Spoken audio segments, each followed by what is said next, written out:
Baiklah, saya Indica akan mencoba menjawab pertanyaan nomor 1.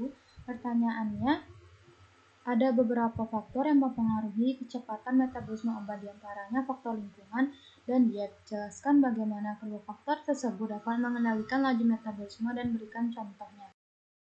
Nah, faktor lingkungan merupakan salah satu faktor yang mempengaruhi kecepatan metabolisme dari suatu obat.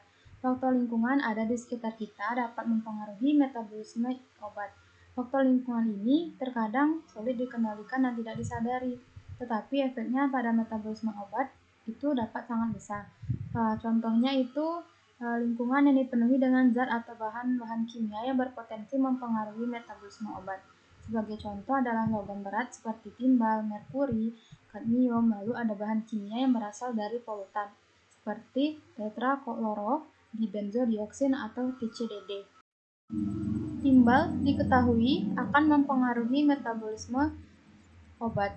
Paparan kronis timbal yang mungkin bisa berasal dari makan atau polutan dapat menginduksi kadar sitokrom P450 sehingga akan menyebabkan terjadinya penurunan metabolisme obat. Selain itu, kadmium terbukti memiliki banyak efek pada berbagai komponen sistem enzim metabolisme obat.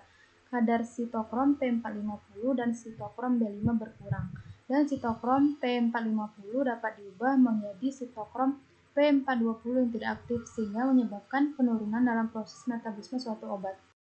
Nah, contoh faktor lingkungan lain yang dapat mempengaruhi laju metabolisme obat itu, contohnya kebiasaan merokok. Rokok dapat menginduksi enzim mikrosom hati sehingga kecepatan metabolisme meningkat.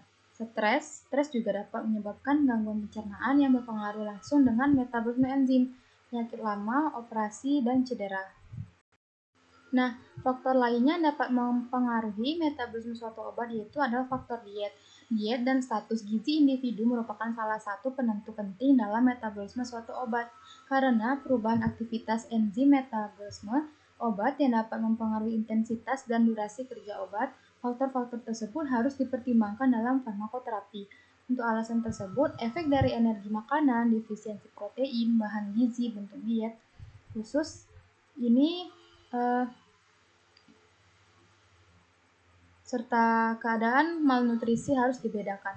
Dalam berbagai studi farmakokinetik obat, model yang berbeda di metabolisme baik oleh jalur fase 1 oksidatif, misalnya penazon, aminopirin, fenacetin, teofilin, proparanol, dan nifedipin, atau reaksi konjugasi fase 2, misalnya parastamol dan oxazepam digunakan.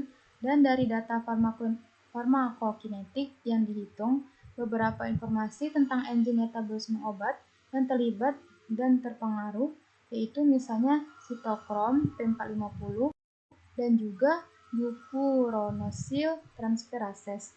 Nah, telah diketahui dari sumber yang saya baca bahwa makanan yang dipanggang dengan arang atau sayuran dapat mempengaruhi suatu metabolisme obat. Kemudian, jus jeruk bali juga dapat meningkatkan bioavailabilitas oral dari obat dengan clearance tinggi seperti nifedipin, nitrendipin, atau velodipin dengan cara menghambat eliminasi presistematik di usus.